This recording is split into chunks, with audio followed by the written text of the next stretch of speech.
sabotage. Yes. Self-sabotage. In terms of following my highest excitement. Yes. I find myself self-sabotaging. Yes. And I'm wondering if... What are you afraid of in terms of acting your excitement out fully? It's interesting you The say only act. reason that you would hold yourself back is because you're afraid of something. You've defined something about living your excitement that is scary to you. So what is it? That's what I'm trying to discover. Well, it's not that difficult.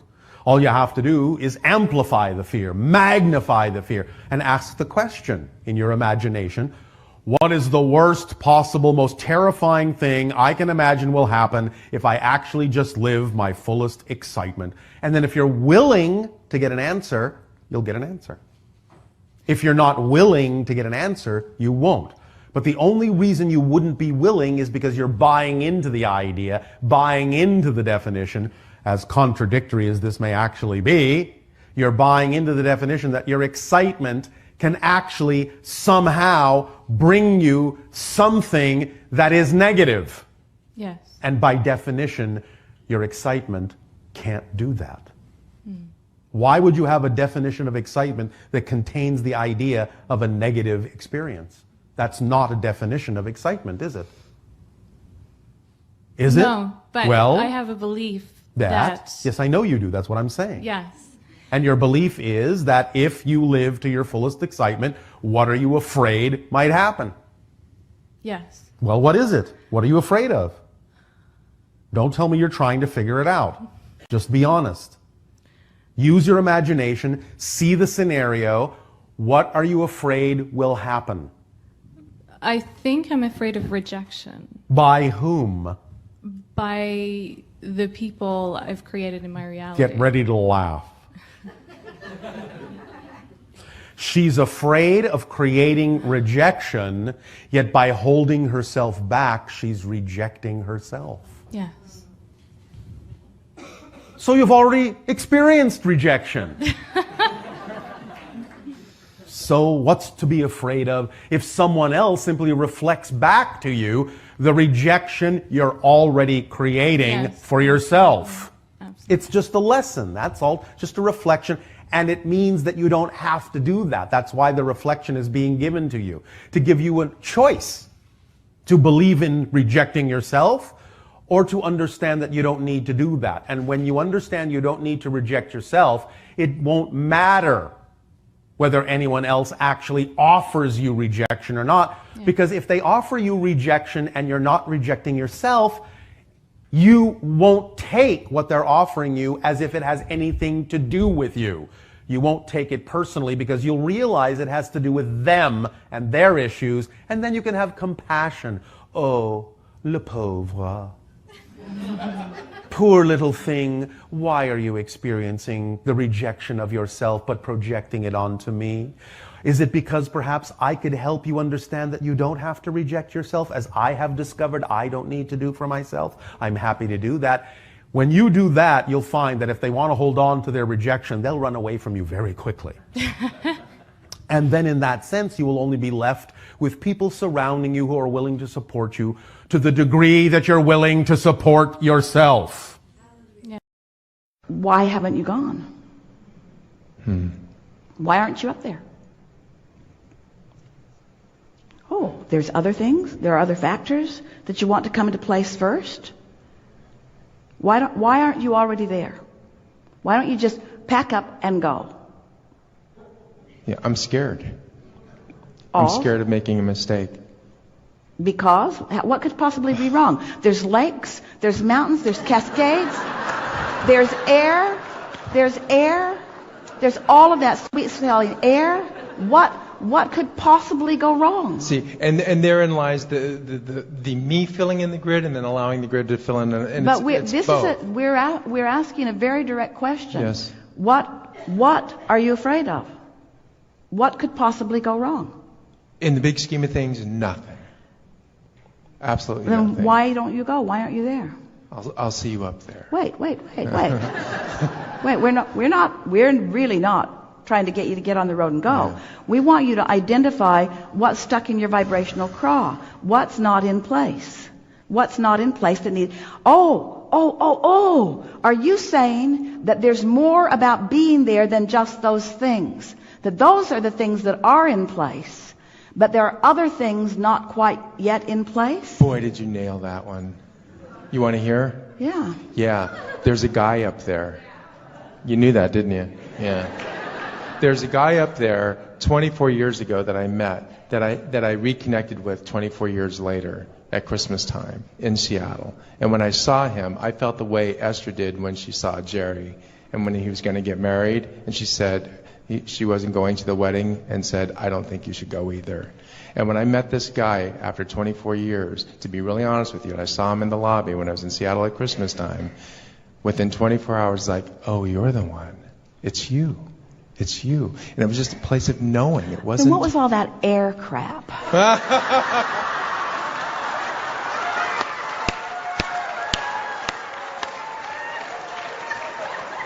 Love you so much. Man, I just love you so much. Nailed it. All right, busted. I'm busted. That's it. You know, this guy inspires me so much in alignment in my vortex. I mean, it's just like I feel so connected to the universe. So we're not even talking about Seattle. Well, that was a long way around, wasn't it? So far around. Well, but it makes it, you hear, don't you hear what's, in other words, so do you accept that, because we know what's in your vortex. Okay. And Seattle and all that clean air, that's in there. All right, good. I'm glad. That's good. in there. But okay. there's so much more that's in there. And so this is a conversation about feeling the temptation to fill in your own grid. Absolutely. And being wise enough to know that you can't. Yes. That's why you're feeling uncomfortable. And by filling in your own grid, and we don't encourage it at all, what we're really talking about is preparing yourself vibrationally, which means you've got to get off the specifics of that. Because as long as you're thinking about the specifics of it, you're going to activate things that are in the way of it that don't allow it to unfold smoothly. Okay. So let's go general about this. Okay. Because when we say go general, we're not talking about loading the truck and going. We're not talking about identifying someone that you want to be with and figuring out how to make that happen. We're not talking about stalking. We're not talking about manipulation. We're not talking about orchestration. We're not even talking about goal setting. We're talking about vibrational preparation for what's in your grid, what's in your vortex. Allowing what's in your vortex to flow in. So do you understand? These are leading questions, and the answer to all of them is yes. But we want you to focus on each of them. Do you accept that through life you've carved out an ideal relationship, and that the ideal relationship is known and is in the vortex? Yes. Do you accept that there will be details that will unfold?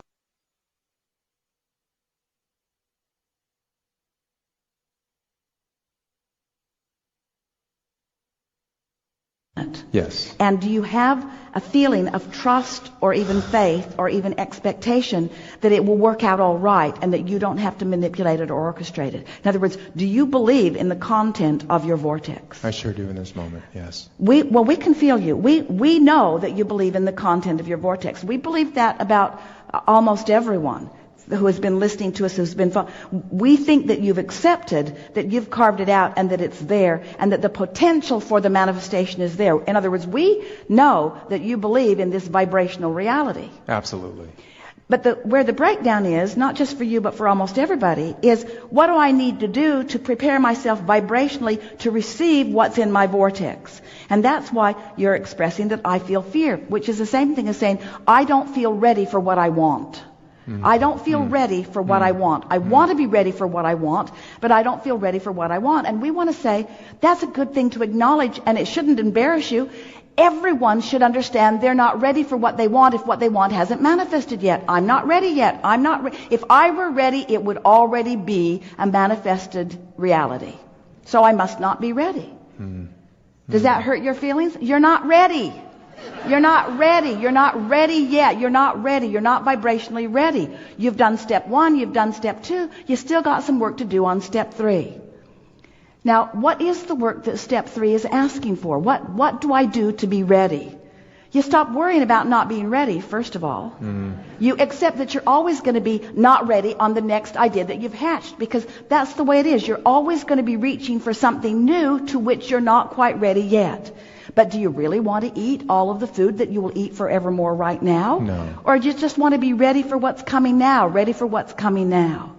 So there are all kinds of things that we've been teaching you over the years, like make the best of where you are and try to find the feeling place and look for the positive aspects and make lists of things that you appreciate and meditate. In other words, every process that we've been spewing at you, and they are endless and still coming, have all been about you preparing yourself to be ready. But today we are giving you the best understanding of all.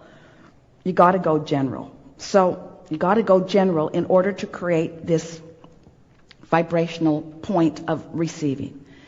So let's choose some general emotional words that are the perfect nucleus for the grid filling in with more specifics. So we're not trying to get you to Seattle, and we're not trying to get you partnered up with this person, and we're not trying to do any of those specifics. We're going to leave that to law of attraction. We're going to leave that to the perfection of the universal forces. We're going to leave that to the powers that be. We're going to leave that to the energy that creates worlds. All you need to accomplish, is just a vibration that allows the universal forces to fulfill the desires that you've established. So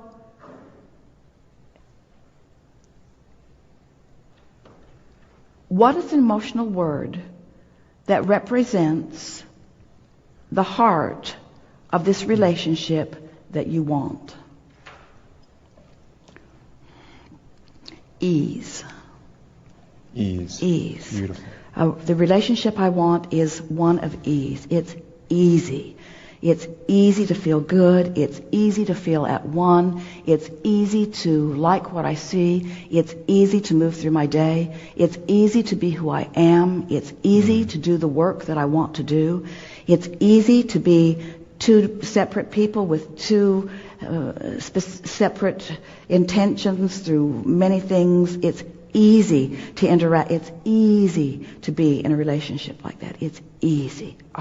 It's easy. It just feels comfortable. It feels comfortable.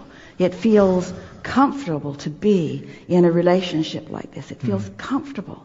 It feels secure. It feels certain and secure and easy and comfortable. It feels real. It feels true. It feels honest and deep. It feels soul and source. It feels core. It feels basic. It feels true. It feels real. It feels good. It feels easy. It feels soft and gentle and sure. It feels comfortable. It feels like love. It feels like being loved. It feels like loving. It feels like adoring. It feels like sureness. It feels like certainty. It feels like confidence. It feels like knowing. It feels like being. It feels like me. It feels like home. It feels real. It feels certain. It feels honest. It feels open. It feels open-ended. It feels expansive. It feels delicious. It feels fun. It feels exciting. It feels captivating. It feels enticing. It feels passionate. It feels vital. It feels alive. It feels full. It feels real. It feels like me. You see? Yeah. Now, that's way more than 68 seconds. And you accomplish so much when you just... And now all the questions are gone. The grid is just right. The energy is moving, the grid is filling in. The details of it do not matter. The relationship in its fullness cannot feel better than that. cannot feel better than that. In other words, because all those things and all those details that are coming that you want are all because you want to feel like you just felt. Yes. So you just made an end run around the unnecessary manifestation, and you captured the emotional, vibrational resonance of what you're looking for, and you just became a vibrational match to what's in your vortex. And now, like water flows downhill, so this soft, gentle, comfortable, easy momentum. So now what's happened? Now you've done grid work, and you have, because we didn't pull that out of thin air. We pulled it right out of your vortex, right out of the core of who you are. It's who you are. It's why you felt it. It's why you resonate with it so deeply. So now you've done this grid work. What's happened is the vibration of that which you are and the vibration of that which you want are in the same place. So now evidence of this newfound, newly discovered resonance, good word, resonance, will start showing up. In other words, the grid's going to begin filling in. Your work is not to jump into some sort of immediate action. Your work is to acknowledge the relationship between that and what just happened, between that and what just happened, between that and what just happened. So what will happen as you continue to do that today and tomorrow and the next day and the next day is your confidence in your belief, your expectation, your knowing, your certainty of the unfolding. Then you just say things like, things are always working out for me. Things are always working out for me. Sometimes, if you haven't done grid work consciously, you've been doing it, but you haven't been doing it consciously, and someone walks across a hotel lobby and you see them again, you think that it's a sign from the universe and that you should follow it out. And maybe it is. But when you've consciously done the grid work and that happens, you see it for exactly what it is. You see what we're getting at? Yes. There's no possible way that you will not find and enjoy and feel all of these things that we're talking about. And if we were standing in your physical shoes, we would joyously allow the universe to deliver to you with precision everything that you're looking for. And we would not, for a moment, make any effort at all to fill in our own grid. We wouldn't pack up our truck and go, as we were teasing you earlier. We would not do that, because that's you trying to fill in the grid. But when you wake up one morning and you know that there is nothing, no one that could keep you from doing exactly that, that's the grid filling in.